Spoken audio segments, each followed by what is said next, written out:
bàbá gbóhùn sókè náà tó akínyín lẹ́sọ̀lẹ́sọ̀ akínyín tológun ṣàlàáfíà lẹ́wà. Ọ̀nà kí yín olótù ẹ ṣe ẹkú iṣẹ́ náà Ọlọ́run máa fún yín ṣe o. Àmì àṣẹ Èdùmàrè. Ẹ bá wa dárúkọ yín fún àwọn èèyàn wa, ẹ bá wa dárúkọ yín ní kíkọ́ ẹ̀dẹ̀ kí wọn pé ẹ̀yin ló wà lórí ètò, ẹ jẹ́ kí wọ́n mọ̀ pé ẹ̀yin ló wà lórí ètò. Ẹ ṣe, orúkọ mi ni Isa Olúṣọlá Ọláníyàn. Àwa là ń ṣe olùdarí Afro Heritage Entertainment Company tí ó bí Abia Awards. Ẹ ṣe olótù.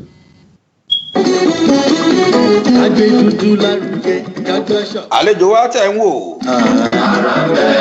lójú ìwòran yìí, àwọn ni ọmọọba Ṣọlá Ọláníyàn tí wọ́n jẹ́ olùdarí àti ilé-iṣẹ́ Afro Heritage International.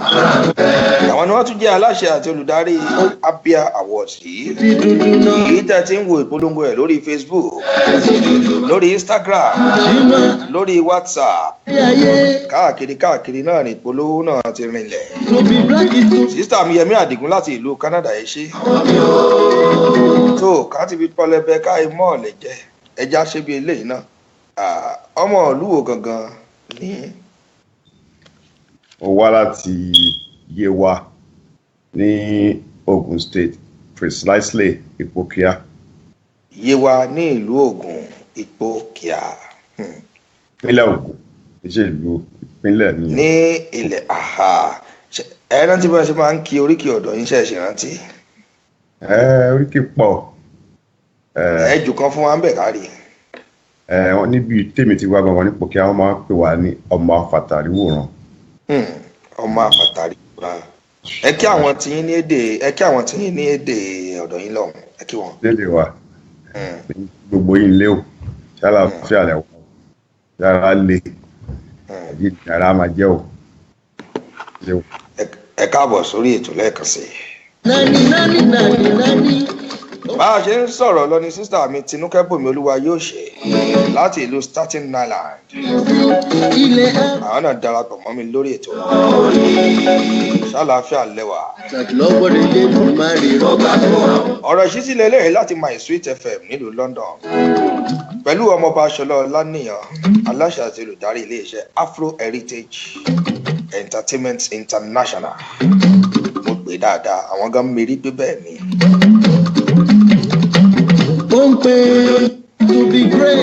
Ọ̀dà kí ni àwọn èèyàn gan mọ̀ yín sí náà ní àkókò àti bẹ̀rẹ̀ kí làwọn èèyàn mọ̀ yín sí, kí ni wọ́n mọ̀ pé ẹ̀ ṣe, kí ni àwọn èèyàn mọ̀ yín sí, báwo lẹ ṣe lè júwe ara yín gan náà? Èmi lè sọ pé báyìí làwọn èèyàn ṣe mọ̀ mí bọ́ ó dìpẹ́ǹdé àwọn tí ẹ bá bèrè mi lọ́wọ́ ẹ̀ bọ́ méjọ́lè promoter làwọn èèyàn mọ̀ mí sí. Promoter wọlé à ń ṣe premier fáwọn èèyàn à ń support entertainment for me promoter and a producer tàbá lè sọ òyìnbó díẹ̀. Kò sí wàhálà.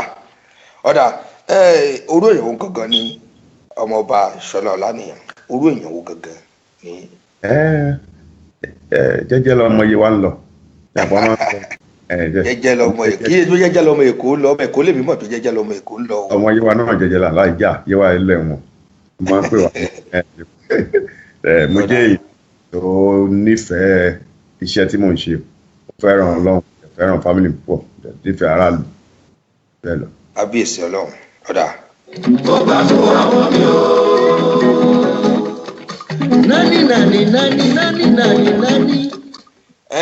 À ń gbọ́ káàkiri Abia.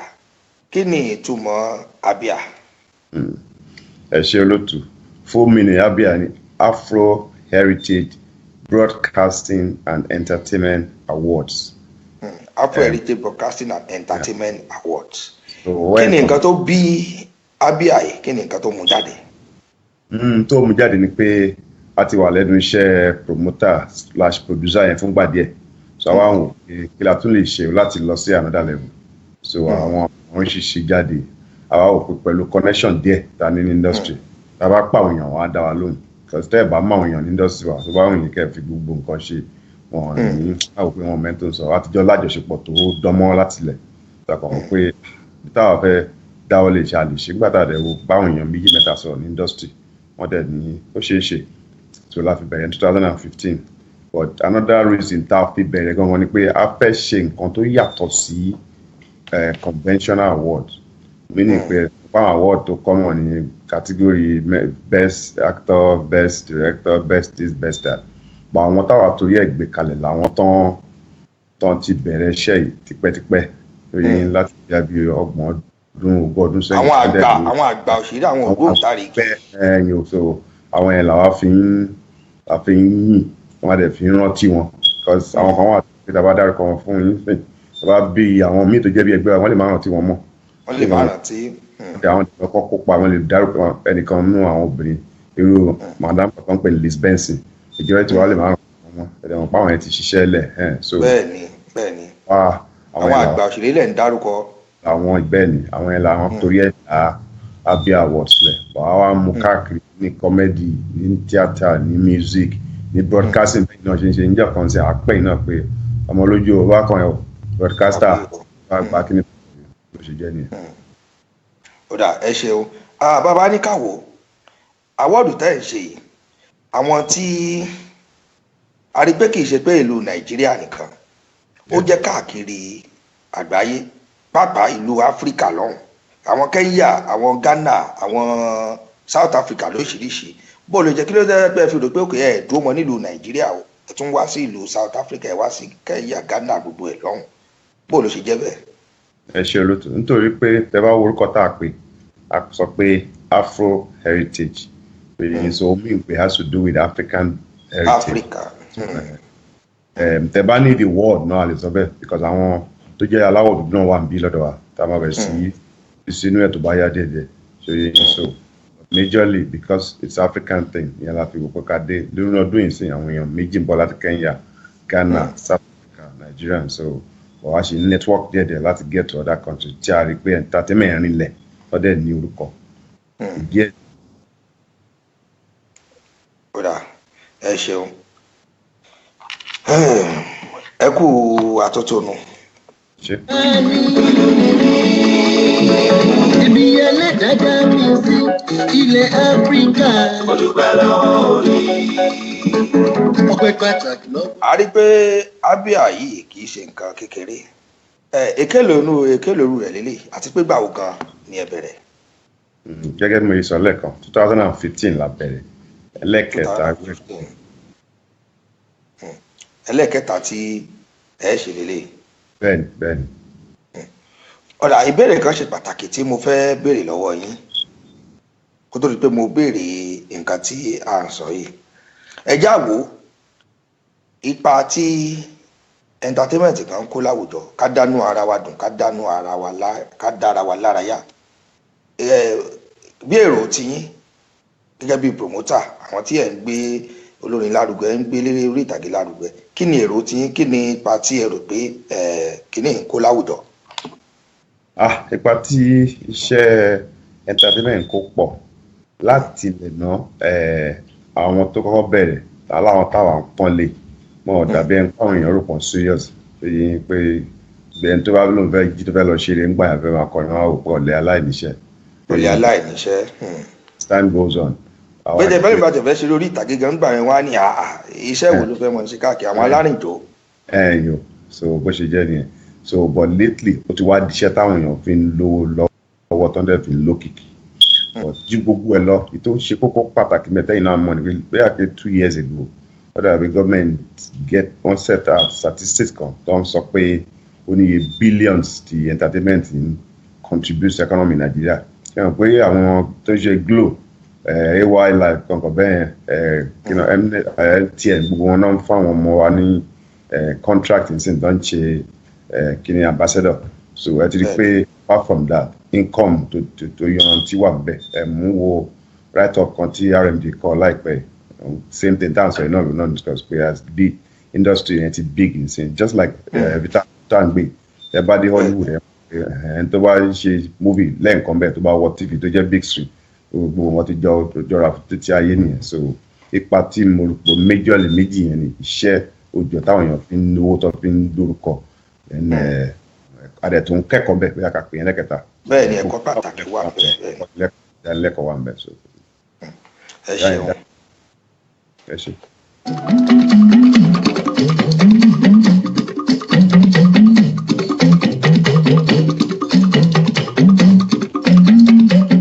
Mo kí yín pé ẹ kú àtótónu orí ìjókòó tẹ wà yẹn bó bá dìgbà tá a bá ti bẹ̀rẹ̀ rẹ̀ sí ti báyìí kì í ṣe nǹkan tó fi bẹ́ẹ̀ máa ń dẹrùn fáwọn èèyàn.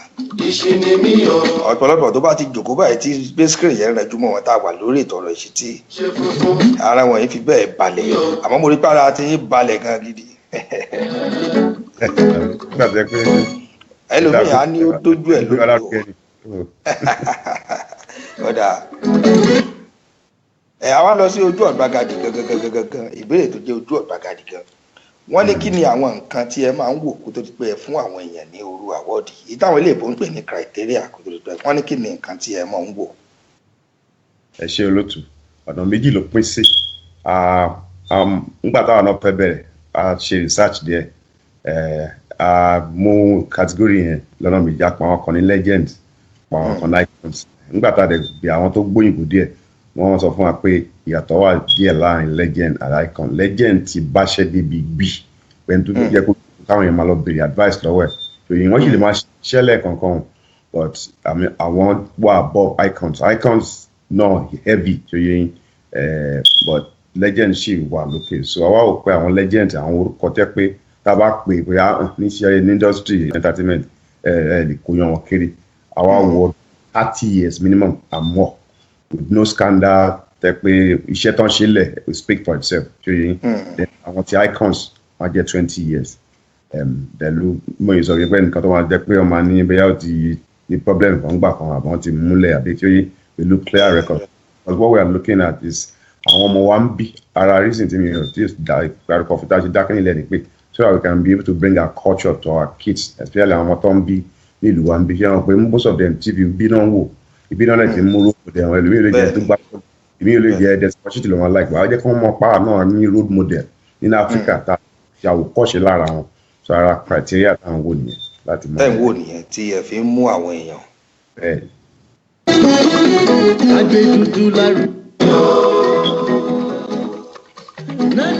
Alájà ní Murtala Iyeti Azeez láti ìlú Amsterdam wọ́n ní kí n kí yín àwọn náà ń kí wa lórí ètò.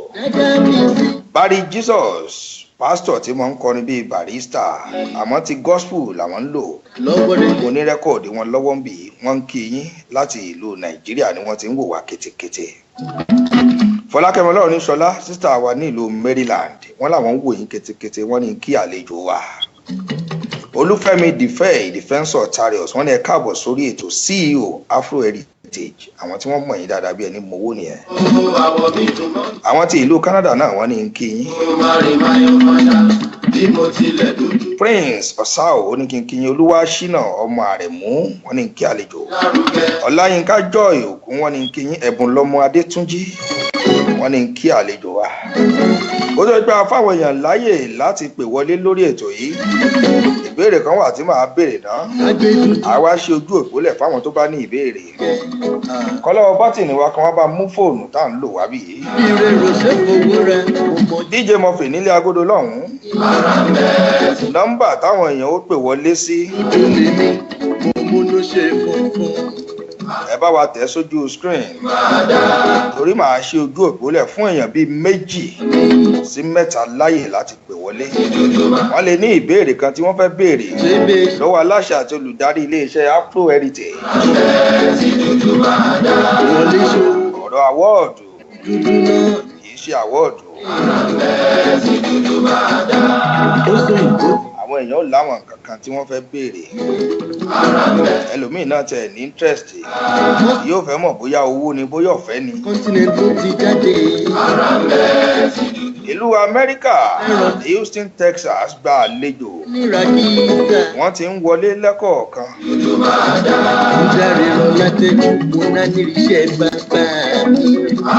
DJ Murphy nọ́mbà táwọn èèyàn ó pè wá sí. tó ẹ̀bùn lọ́mọ Adétúnjáyé ọba Michael Akíndé Ọlálékan. Olúkà Yusuf fẹ́yìn lójú bàbá God láti New York lọ́hùn-ún àwọn náà ní kí n máa kí yín o wọ́n ní kí n kí yín dáadáa. Proud, I have my pride. tó ìbéèrè kan ní mo fẹ́ béèrè lọ́wọ́ yín ni pé gbogbo àwọn èèyàn mọ̀ dáadáa wípé ìwé ìrìnnà sí ìlú Amẹ́ríkà báyìí táwọn iléèbó pè ní visa kì í ṣe nǹkan tó jẹ́ pé ó rọrùn wọ́n ní ọ̀nà wo lẹ̀ ń gbà á ṣe tó jẹ́ wípé gbogbo àwọn tẹ́ ẹ bá fún ní invitation pé kí wọ́n wá gba award nílùú Amẹ́ríkà gbogbo wọn ni embassy máa ń fún ní visa wọ́n ní ọ̀nà wo ni ẹ̀ ń gbà á ṣe. ẹ ṣe olóòtú lákọ̀ọ́kọ́ náà jẹ́ kí n kọ́ kí gbogbo àwọn tó ń kí wa wọ́n ṣe mo dúpẹ́ o I appreciate yín o kò sí kan pàtó náà tó lé ń bẹ̀ jù pé gbogbo ohun tá à ń ṣe ìjọba Amẹ́ríkà mọ̀ ń pa ẹ̀. ìjọba Amẹ́ríkà mọ̀ ń pa ẹ̀ òun ló fi jẹ́ pé bẹ́ẹ̀ bá fún yàn níwèé gbogbo àwọn tí ẹ fún pátápátá tó wọ́n ń bọ̀ l'Amẹ́ríkà gbogbo wọn ló ní visa lọ́wọ́ pátápátá tí ò kẹyọ kan. bẹ́ẹ̀ ni but mo fẹ́ make it clear pé gbogbo àwọn tá à ń pè náà kọ́ láwọn náà ń gba visa fún tó yẹ yín àwọn gbàgbà tí ẹlòmíì ti níwèé ìrìnnà lọ́wọ́ fúnra rẹ̀ àbí. bẹ́ẹ̀ ni àwọn tábà rán lọ náà wọ́n yìí sọ fún wọn pé àwọn lára àwọn míì kan wá tẹ pé wọn gbà wọ́ọ̀dù náà tẹ pọ́ kọ̀fẹ́ wá ọ̀nà wa bí ni wọ́n dá wọn lóhùn náà but what I'm trying to say ni pé a ti wà lẹ́nu ẹ̀ kì í ṣe gbàtà bẹ̀rẹ̀ award a ti ń gbà àwọn ìlérí wọlé láti over 10-12 years a ṣèbàjẹ́ pẹ̀lú ẹ̀ so bóyá reason yẹn náà ṣe ń wò pé ok Afroheritage ti wà lẹ́nu ẹ̀ fúngbà díẹ̀ àtúmọ̀ọ́sọ award so ìyẹn wà lára tó ń help at the same time náà ìmọ̀pẹ́ economy wọn náà là ń help aṣọ lẹ́yìn ìgbà ká tó pé à ń ra tíkẹ́ẹ̀tì ni wọ́n ń gbé hòtẹ́ẹ̀lì ní gbogbo nǹkan yẹn náà làwọn náà mọ̀ pé a fi ń dá sí ọ̀rọ̀ ajé ìlú ni àwọn náà dẹ́ ń gbìyànjú láti san tax wa lásìkò so bẹ́ẹ̀ yẹn ló ń ràn wá lọ. ẹ jẹ́ ìbéèrè ṣe nínú nǹkan tí ẹ ṣe ẹ ní àwọn tí wọ́n ń gbárùkù tì yín lẹ́yìn tí wọ́n ń sponsor yín pé àbí tí wọ́n ń gbowó fún yín pé ọ̀dà ọmọọba Olúṣọlá Ọláníyàn o olùdarí iléeṣẹ́ Afroheritage o owó ẹgbà àbí ìjọba Amẹ́ríkà gbowó fún yín pé àwọ̀dù yẹn mọ̀ fi ṣe àbí owó ara yín lẹ̀ náà ni àwọn èèyàn níbo ló ṣe jẹ́. ẹ ṣe olóòtú question lálẹ́ bèrè yẹn à ń ṣe ètò pọ̀ lápò ara wa but aláwọn èèyàn kan sọ lápò ara yín. lápò ara wa la ti ń ṣe ètò pọ̀ but aláwọn èèyàn lẹ́yìn because abáláńdà ṣe bẹ́ẹ̀ pa àmọ̀rẹ́ ni àwọn èèyàn bíi méjì mẹ́ta kan wá tẹ́pẹ́ lágbára ti bẹ̀rẹ̀ wọn ò fi wá ṣeré but èyí tó pọ̀ nínú ẹ̀ àpò wa ló ti ń jáde so what mo sọ ni pé a ṣì ń gbìyànjú láti wá sponsorship ẹ̀wọ̀n pé téèyàn bá bẹ̀rẹ̀ òwò ìjọ ọkàn náà kọ́ ló máa bẹ̀rẹ̀ sí jèrè sacrifice máa wà so a ṣì ń sacrifice a lot láti make it happen bá a mọ̀ pé n tá à ń ṣe ó ní future so but àwọn èèyàn wà tó ń ràn wá lọ́wọ́ wọ́n tún ló sọ sí. àwọn èèyàn wà tí wọ́n ràn yín lọ́wọ́ èyí náà sì ná lápò ara yín. àná èyí tó pọ̀ látàpọ̀ ara wa bẹ́ẹ̀. èyí tó pọ̀ láti àpò ara yín. bẹ́ẹ̀ ẹ ṣe. DJ Murphy ẹ bá a ṣe ojú òpó lẹ̀ DJ Murphy dà ẹ yọjú sí mi. láti yàrá agbára lọ àwọn èèyàn ní ìbéèrè méjì sí mẹ́ta sísítà mi Fọlákẹ́mi Ọlọ́run ní Ṣọlá màá ṣe ojú òpó lẹ̀ fún yín ẹ lè pè wọlé ẹ béèrè wọ́n ti ní iṣẹ́ ojú òpó lẹ̀ wọ́n ní ìbéèrè wà kan fẹ́ béèrè láàrin ìṣẹ́jú méjì mẹ́ta. ẹgbẹ́ mi hallelujah torí mo jẹ́ dúdú. mo dúpẹ́ mo ṣọ̀fẹ́. mo dúpẹ́ lọ́wọ́ orí. ibi orí dání sí là ń gbé. mo gbà fún wa. Janet lọ́rí wọ́n ní àwọn ti Minnesota àwọn náà ń kí yín. ilé ní ilé ń jẹ́. wọ́n lè kú ètò. DJ Murphy dà torí Ọlọ́run ọjọ́ ń lọ àròjọ́ mùsùlùkùn. mo dúpẹ́ ẹlẹ́dàá tó dá mi ní dúdú. mo gbà fún àwọn mi o. From north to south, from east to west of the Africa. ẹ tẹ nọ́mbà sí ojú ìwòran àwọn èèyàn nọ́mbà táwọn èèyàn ó pè wọlé. I'm beautiful títí kárí ayé. ẹ kábíyèsí orí adé ti ìlú Dublin HRM ọba Saheed Ọlámilékan Ibrahim wọ́n ní kí yín dáadáa wọ́n ní a máa ju yín ṣe lágbára Èdùmàrè. alátìlẹ́yìn wa ni wọ́n lórí ètò yìí ní gbogbo ìgbà wọn kì í fi wá sílẹ̀ Akíndé Ọlálékan ní kí yín ẹ̀bùn lọ́mọ Adétúnjì. pàtàkì lọ́wọ́ rẹ̀ lè dùn máa rí. wọ́n ní àṣeyìí wọ́n ní àṣeyè báyìí lalákàn máa ń ṣepo lágbára Èdùmàrè ẹ ó ṣàṣeyè. ẹ̀yin tẹ́ ẹ fẹ́ pè wá wọlé sórí WhatsApp ẹ ní ìbéèrè méjì mẹ́ta tẹ́ ẹ fẹ́ béèrè lọ́wọ́ wọn ẹ jẹ́ fún yín ní WhatsApp number tẹ́ ẹ máa pè sí. Àwọn kan ní torí credit wọ́n ní ká fi WhatsApp number ṣàtẹ́gùn. Ó dá +44 7440 721 923 +44 7440 721 923.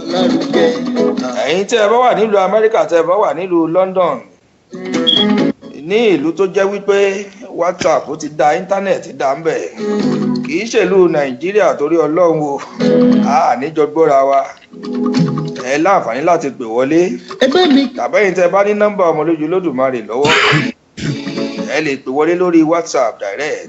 Màá fẹ́yàn méjì láǹfààní láti béèrè béèrè torí àkókò. Ó dáa bó jẹ́ nọ́mbà náà lẹ fẹ́ pè wọlé. Africa motherland ilé ní ilé ń jẹ́.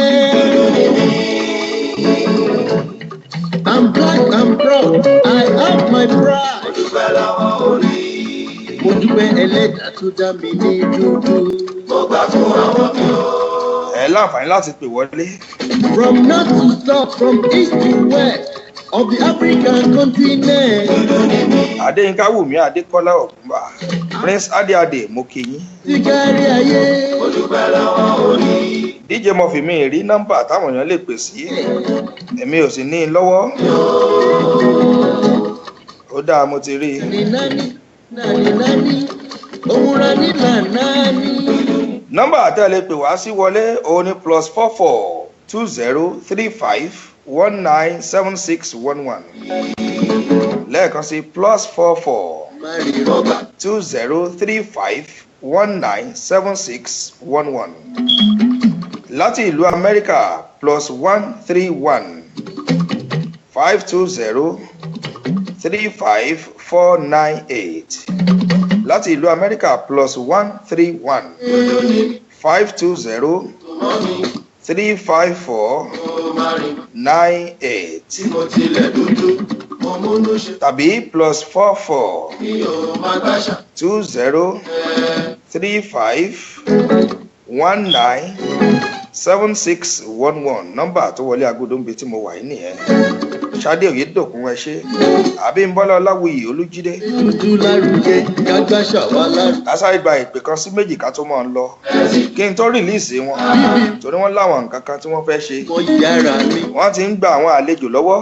Bí wọ́n ṣe ń lọ airport láti lọ pàdé àwọn àlejò náà ni wọ́n ń dé hòtẹ́ẹ̀lì tí wọ́n ń gbé wọn sí. Àbẹ́ẹ̀rí pé nǹkan kì í ẹsẹ̀ rà bó.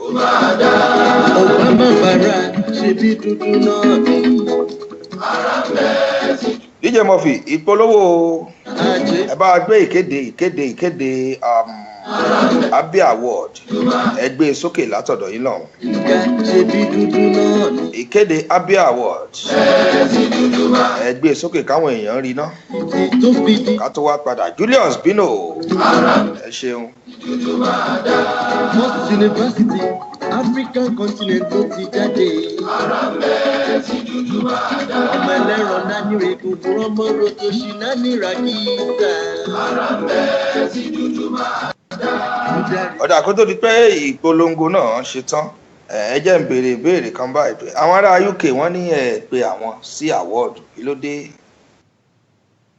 ẹ ṣe olóòtú ọkàn wa fò ní mo dẹ̀ tọrọ àforíjì tó ti Major League Nàìjíríà la máa ń focus àtàwọn tó wà níbí tó yẹn láti gbà ipá àwọn èèyàn wá sí wà ń bẹ́ẹ̀ náà tó ń dẹ̀ wà active. ẹ já gbà pé wọlé náà. Hello Dikola. Hello. Ẹ káàárọ̀ ẹ káàbọ̀ sórí ètò. Àwọn ènìyàn Fọlákẹ́mi Ọlọ́runníṣọlá ló pè láti Baltimore, Maryland. Ẹ ṣeun ẹ káàbọ̀ sórí ètò. Àlejò wa ẹ kú ètò ẹ káàbọ̀. Ẹ ṣé mo dúpẹ́ o. Ìbéèrè kan ni mo fẹ́ béèrè. Mo dẹ̀ ti tẹ̀ ẹ́ torí ibi tí mo wà because olóòtú ò ká béèrè yẹn ni. Ẹ má bínú. Lójú díẹ̀. Ni mo ṣe fẹ́ bi wọ́n. Ó dáa. Ṣé ìlú Amẹ́ríkà nìkan ni ẹ̀ ṣe agbátẹrù ètò yìí àti pé kí ni ìpèníjà tẹ̀ ti rí nídìí ẹ̀. ìbéèrè méjì ni wọ́n béèrè wọ́n ní ṣe ìlú Amẹ́ríkà nìkan lẹ ti ń host àbí lẹ ti ń ṣagbátẹrù ẹ̀ àbí àwọn tún ní kí ni ìpèníjà tí ẹ ti bá pàdé nídìí iṣẹ́ yìí. màá tọrọ ìrànlọ́wọ́ yín láti béèrè ṣé ìpèníjà yẹn bí challenges àbí. àwọn challenges tẹ́ ẹ ti. Yorùbá yẹn lágbára dé bẹ́ẹ̀ ni mo sọ ìdí tá a fi ń ṣe ń bí lẹ́ẹ̀kan bọ̀ àwa ń wò pé bẹ́ẹ̀ tá a bá máa fi ṣe ẹlẹ́ẹ̀karùn-ún ẹ̀ a lè move lọ sí Africa reason tá a fi gbé sí ìlú wa ń bí ni pé a lè bring part of our culture wá sí fún àwọn ọmọ dàgbà wọn á lè lásẹ̀ láti rí bá a ṣe ń ṣe torí a máa ń ṣe oríṣiríṣi show bí jó nǹkan kan eré orí ìtàgé so a lè jẹ́ káwọn ọmọ yẹn náà mọ̀ pa láwọn role model Africa kì í ṣe àwọn Washington kankan tó ń rí bí àwọn náà láwọn tó ti ṣiṣẹ́ tó ti làmìlàkà tí wọ́n lè pè ní role model kan so that's the reason why ta ṣe gbé sí ìlú òyìnbó challenges ọ̀pọ̀ mélòó la fẹ́ kà but ṣàǹgìmọ̀ náà mo ló tún sọ mẹ́nu kan gbà kan lẹ́ẹ̀kan nípa ọ̀rọ̀ finance bá ṣe ń fund èyí tó pọ̀ àpò wa ló ti ń jáde a ṣe ń bẹ̀bẹ̀ káàkiri fáwọn tó lè support wa èyí láti hotel tíkẹ́ẹ̀tì gbogbo nǹkan bẹ́ẹ̀ ṣe yín but we know it's something that will go places so wá ṣe wà lẹ́nu ẹ̀ but èyí tó le jù díẹ̀ bẹ́ẹ̀ ni àti coordinate àwọn èèyàn wa láti lé ẹlòmíì àti lóhùn ń bọ̀ á kàn kó bí ẹsẹ̀ mi ọjà sọ̀kan ní òun rò pé òun lè make ara tíkẹ́ẹ̀tì fún èèyàn méjì ní 2 years ago tó ń waste ẹ̀ táàrò wà padà ṣe so ara àwọn challenges yẹn ni ó pọ̀ but káṣá fi lé lórí bí méjì yẹn náà. mo dáhùn question yín dáadáa mọ́. ẹ má bínú ok. ẹ sọ nǹkan tẹ́ bá fẹ́ sọ.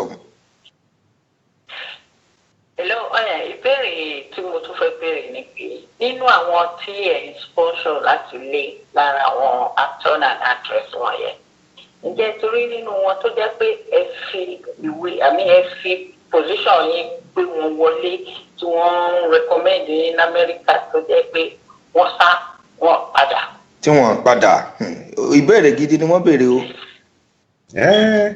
ẹ ṣe madam a ti rí but àwa máa ń kàn pa pé tó bá kọ́ wá lákọ̀ọ́kọ́ wọ́n láti padà sílé. wọ́n láti padà. ìyẹn dẹ̀ wà lọ́wọ́ tẹ́ ti kó lọ́rùn. ìyẹn wà lọ́wọ́ wọn. so ó ti ṣẹlẹ̀ láwọ̀kọ̀ bọ̀ ní last one tá a ṣe àti ilé àti àwọn wá àwọn eré àyàn kó má fi kó bá nǹkan táwọn ṣe.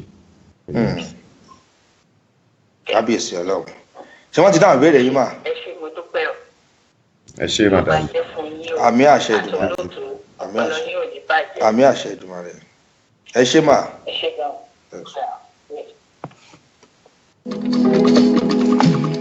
ẹ ṣeun ṣeun ìyáàfin Fọlákẹ́mi Ọlọ́run ní ṣọlá. ilé yẹn tún ní mo jẹ́ dúdú. àwọn ará UK wọ́n ní àwọn tọrọ àforíjì lọ́wọ́ yín wọ́n ní ẹ má bínú wọ́n ní ọkàn wọn ló fò ó. ẹ ń sọ fún wọn pé bó bá di ti ọdún tó bọ̀ káwọn náà máa retí ẹ mú láti ọ̀dọ̀ wọn náà àbí. ó di dandan láti mú tiwọn náà àjọ wa náà ni. àjọ wa ni. babalẹ́nìkan tó bá fẹ́ béèrè ìbéèrè kan sí ẹ sì láǹfààní láti pè wọlé sórí àwọn nọ́mbà tí a sọ yẹn. ìpè kan ṣoṣo náà ni màá gbà sí +44 20 35 19 7611 +44 20 35 19 761 tàbí +131 520 35 498 ẹ̀já gbà pé náà. Hello Dikola. Hello, ẹ káàárọ̀. ẹ káàárọ̀ ṣàlàfíà lẹ́wà o. àlàáfíà Ọlántech Global Promotion láti New Jersey ni o. Ọlántech láti New Jersey ṣàlàfíà lẹ́wà. àdúgbò fọlọ́ a fẹ́ kí vice president wa ní o. wọ́n gbọ́ yín live and direct. Pẹ̀sọ́ Láníyàn. owó tá a gbà ẹ máa ṣe. ẹ kú ètò. àwa nìyẹn o. àjùṣe fún yín o. àmì ẹ ṣé bàbá mi ẹ ṣé mo dúpẹ́ o ara líńkọ́ o. àlàáfíà ni mo ní ìbéèrè tí mo fẹ́ béèrè ní o. ẹ go ahead o. a mọ̀ pé owó ní gbogbo nǹkan tẹ́ ń ṣe pé kò sọ́fẹ̀ẹ́ àwa promoter àtàwà láàárín ní North America ṣé discount máa wà fún wa fún event yìí ni àdójú owó àmọ̀pẹ́yìn náà kò rọ́gbọ̀ wa ní ká béèrè ni o. ẹ ṣe brother mi ẹ bá ti débí àmọ́ pé owó lẹ́fi wọ play wá inú ọ̀bà tẹ́ẹ̀ ti béèrè pé ká ra tíkẹ́ fún yín láti fò láti New Jersey ilé lẹ́wà so ẹ má wọrí tẹ bá ti ṣàpè mí à ṣètò fún yín ẹ gbọ́. Ọlọ́run àṣẹ ìyàtọ̀ ilé òní ṣàṣemọ́ fún yín o. àmín bàbá mi ẹ ṣe. olóòtú akínyín náà. Ọlámtẹ̀ kò ní bàjẹ́ bàbá. àmín ẹ kú ètò náà. à á sọ̀rọ̀ lẹ́yìn ètò ṣé ẹ ti gbọ́. kò sí wàhálà. ẹ gbìyànjú ká sẹ́ni mẹ́sẹ̀gì sínú inbox mi ká lè sọ̀rọ̀ lẹ́yìn ètò. kò sí wàhálà. àwọn tiwa ní New Jersey a ní ọmọọba àgbàna Kadesh Promotions náà ní New Jersey náà tájọ àjọṣepọ̀ ń bẹ láàrin wa náà dáadáa. kò sí wàhálà àwọn èèyàn wa náà nìyẹn. kò ní bàjẹ́ bàbá ẹ kú múra Abbas Akande ní New Jersey. àwa ni a ti ṣe àtúmúra míì ni. ẹ ti ṣe ó dàbí balẹ̀ àná àbí nǹkan lẹ ṣe àbí. ìjẹta ó dà kò sí wàhálà. sà. ẹ bá CEO Afro Heritage abayín sọ̀rọ̀ o. ẹ ṣe o Mr. Alatek a máa sọ̀rọ̀ lẹ́yìn tíkété lẹ́yìn ìsìn. ẹ ṣe o. ó dà torí àkókò wa a nílé gba ìpè mọ́ bá méjì ni mo fẹ́ gbà mí ìfẹ́ kó ju méjì náà lọ bàbá ní ká ṣe ojú òtó lẹ̀ lọ bẹ́ẹ̀ àwọn èèyàn mọ̀ pé wọlé ni. kó tó ìbéèrè méjì péré mo ní fún yín ká sì kí n release yín torí ó dàbí kẹ́ mọ́ lọ lórí ètò ìmọ̀ ni àwọn torí pé ẹ ti sọ fún mi tẹ́lẹ̀ ẹ ti bribe mi tẹ́lẹ̀ pé ẹ ń lọ bì kan ká ṣe kíákíá torí ẹ ní máa ṣe. ọ̀dà ẹ dárúkọ fún àwọn tó ti wọlé lára àwọn èèyàn wa tí à ń retí àwọn tó ti wọlé àtàwọn tó ti ń bọ̀ lọ́nà torí àwọn tó ìlú Austin ti kún báyìí. wọ́n ń wọlé díẹ̀díẹ̀ majority máa kúrò ní ọjọ́ Wednesday. ọ̀dà ẹ ṣeun. mo dúpẹ́ mo sọ fẹ́. Balógun Adéwálé Àkànjí Paríṣókì darapọ̀ mọ́ mi lórí ètò Tóyìn Afusat Inusa Ọlámídé Abíọ́lá Kẹ́ Princess Yínká Báyọ̀yé Fẹ̀sọ̀ Honorable Basasi Ọlárẹ̀wájú Erinjogún Ọlá wọ́n kí yín láti ìlú Qatar Bọ́lá Ọláyẹmí Cole Michael Ganiat Àbíkẹ́ IG Raj Kazeem Afọlábí ẹ ṣe gbogbo nípa àtàlàkí lórí ètò tòkó tó wá rí pé mo fi release yín báyìí ìmọ̀ràn wo lẹ ní fún àwọn tó jẹ́ wípé àwọn náà ó wu àwọn náà o. Black is bold and beautiful títí kárí ayé. Olùgbà lọ́wọ́ òní. Orí ètò rẹ̀ sí ti la wà. Mo gbà fún àwọn mi o. Dada Son Wọ́chírì. Ẹ ṣeun ẹ káàbọ̀ sórí ètò. DJ Murphy. Ẹ bá wa attend sí kìíní ẹ. Ẹ yẹ ojú ẹ̀rọ yẹn wò ojú òpó yẹn. Ayẹni Johnson. Lọ́wọ́dé Jésù máa rí Mo gbà fún àwọn mi o. Ọlá Ògúnkọ̀yà májẹ̀mú Amẹ́ríkà. Bùrọ́dà mi Ọlá Ògúnkọ̀yà májẹ̀mú Amẹ́ríkà. Ẹ mọ̀ kú ìgbádùn ṣàlàáfíà lẹ́wà. Ó ń pè Ó ní mí o, àwọn mi dùn mọ́ mi. Májẹ̀mú gbogbo Amẹ́ríkà pátápátá. Ọlá Ògúnkọ̀yà. Bí mo tilẹ̀ dúdú, mo Ayọ̀rìndé Tèmítáyọ̀.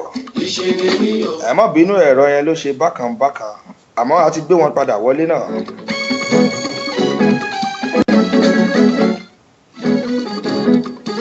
DJ Murphy advert wọn tí mo ní kẹ́ bá mi gbé sí atẹ́gùn ẹ̀ tí ì gbé síbẹ̀. kágbá ṣàwá lárugẹ. Mo fẹ́ káwọn èèyàn rí advert yẹn mo fẹ́ káwọn rí kó tó pé àwọn náà ń lọ lórí ètò. Ìrèrò ṣèkòwò rẹ. Ẹ bá ń gbé advert yẹn sókè káwọn náà rí. Ẹyọkan ní kẹ́ ẹ play nínú méjèèjì ẹyọkan ní kẹ́ ẹ gbé sátẹ́gùn nínú méjèèjì torí àkókò wa.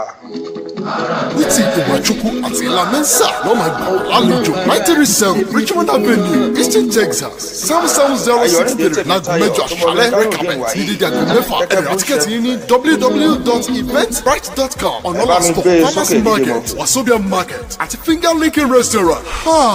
Abia was ọdún yìí àti lọ dìjú grab your ticket. Hello folks, my name is Shino Peters. Meet me at Abia Awards in Houston, Texas of United States of America on 21st of October 20. want you to meet me at the 3rd edition of Abby Awards in Houston, Texas. I'll be there alongside Bimbosh, Rachel Oniga, Ella Mensa, she's from Ghana, Ricardo Agbo, and a host of others. The year before was fantastic.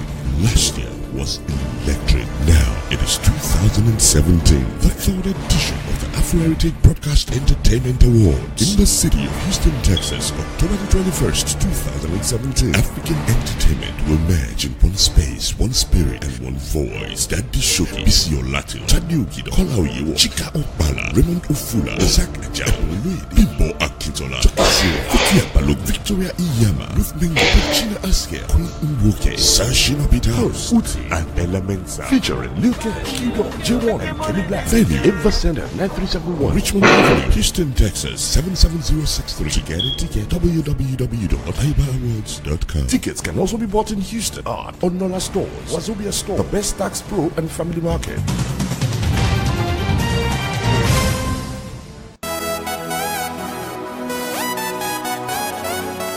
ọdún kejì rẹ̀ tá a ti ń fàwọn ìbòjì tí ó fọmọ wa lọ́wọ́ rí. Afro Heritage Broadcasting and Entertainment Award gbígbé àṣà ilẹ̀ adúláwọ̀ ga nípa fífọ́ àwọn ènìyàn takuntakun lámì ẹ̀yẹ lẹ́ka múlùdùn.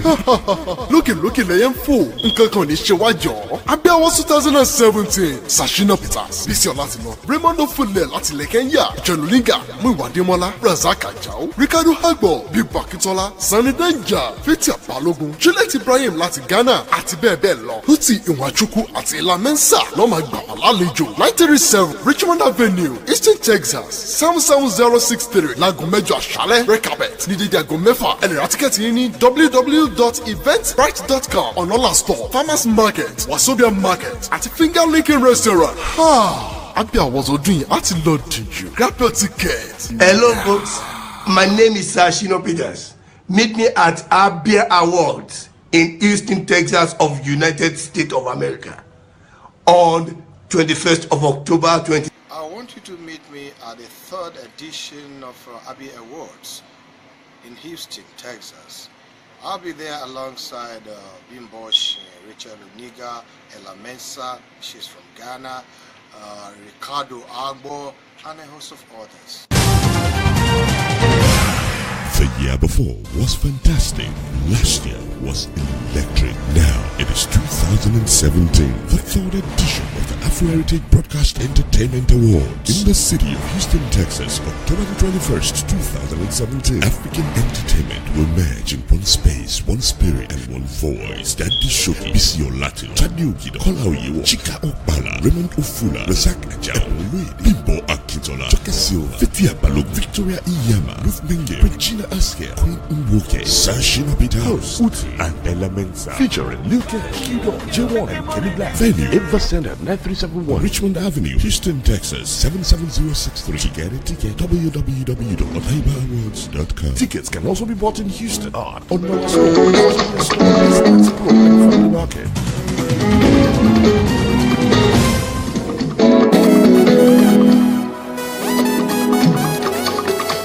Iye Murphy. Mikali lóye torí mo jẹ́ dúdú. Ṣé ká tẹ̀síwájú? Mo dúpẹ́ mo ṣọpẹ́. So ìpolówó Abby Awards náà ni ẹ ti rí yẹn. Àwọn àgbà òṣèré jàǹkànjàǹkàn tí wọ́n ń bọ̀ nílùú Amẹ́ríkà láti ọwọ́ ilé-iṣẹ́ Afro Heritage Entertainment International. I'm proud. I have my pride. Èyí tí ọmọọba Olúṣọlá Ọláníyàn tí wọ́n jẹ́ olùdarí fún tí wọ́n wà pẹ̀lú wa lórí ètò lónìí. Fún àǹfààní ẹ̀yin tẹ́ ẹ ṣe ń darapọ̀ mọ́ wa lórí ètò, ọmọọba Olúṣọlá Ọláníyàn aláṣẹ àti olùdarí ilé-iṣẹ́ Afro Heritage Entertainment International àti Abia Awards ló wà lórí ètò pẹ̀lú wa. Tá a ti ń fi ọ̀rọ̀ jomitoro ọ̀rọ̀ pẹ̀lú wọn láti bí ìṣẹ́jú díẹ̀ sẹ́yìn. Ó tó àkókò káwa náà release wọn báyìí káwọn náà wá máa lọ. Ó wù ní ká jẹran tọ́ lẹ́nu àmọ́ òun fa ọ̀nà fún òjẹ́. Ọ̀rọ̀ sí ti wá ń tẹ̀síwájú. A kàn fẹ́ release àwọn ni. Kí ni ìmọ̀ràn tẹ́ ní fáwọn táwọn náà fẹ́ nífẹ̀ẹ́ láti bá yín ṣòwò papọ̀? Àwọn náà fẹ́ gba àwọ́ọ̀dù. Wọ́n fẹ́ darapọ̀ mọ́ yín. Ìmọ̀ràn wo lẹ ní fún wọn? Ẹ ṣe olóòtú. Kò dùn pé ká tẹpá mọ́ṣẹ́ wa náà lọ ni. Ká tẹpá mọ́ṣẹ́. dàpẹ̀lẹ́ yẹn tí a fẹ́ fi àmẹ̀yẹ dá lọ́la wọ́n ti ṣiṣẹ́ lẹ́nu téèyàn bá tẹpá mọ́ṣẹ́ á débi tó fẹ́ dé so kan tẹra mọ́ṣẹ́ nǹkan àwọn ọmọ tó wà téèyàn ṣe ń gbà mí táwọn èèyàn notice àwa náà gẹ́gẹ́ bí tá à ń ṣe oríṣiríṣi orúkọ ló máa ń dá ẹni báyìí kọ́ tàmẹ̀dún kọ́ lágbájá ńkọ́ adẹ́tọ̀ fún wọn pé gbogbo wọn kọ́ la máa dá lóhùn lọ́dún kan náà so but kí àwọn tó ń bọ̀ lẹ́yìn tẹpá mọ́ṣẹ́ so àwọn náà lè débi tí àwọn tó ń bọ̀ yẹn tí wọ́n ti bẹ́ẹ̀ lọ. ó dà ẹ ṣeun Fọláṣadé Akínọlá Ṣọlábí wọn ní kí yín alájà ní mọ́tàlá ìyẹ́ tí a sí ìzà láti ìlú Amsterdam wọ́n ní ẹ kú iṣẹ́ takuntakun wọ́n ní a máa jó yín ṣe olóòtú pẹ̀lú atọ́kùn gbogbo wa kò ní mòṣè láyé Ọlánìkẹ́ Olúwatóyìn wọn ní kí yín Basira Ṣónẹ́kàn Umar wọn ní kí yín Akínọ̀gbìn Victor Mobọ́lájí láti ìlú Sweden wọn ní kí n kí yín àwọn ni wọ́n jẹ́ national coordinator gbogbo àwọn ọmọ Odùduwà Progressive Union ní ìlú Europe pátápátá wọn ní kí n kí yín Julius Bino tó jẹ́ coordinator OPU ní ìlú Bangalore ní India wọn ní kí yín Victoria Overcome Adigun èèyàn tọmọ lójú Olódùmarè wọ́n ní kí yín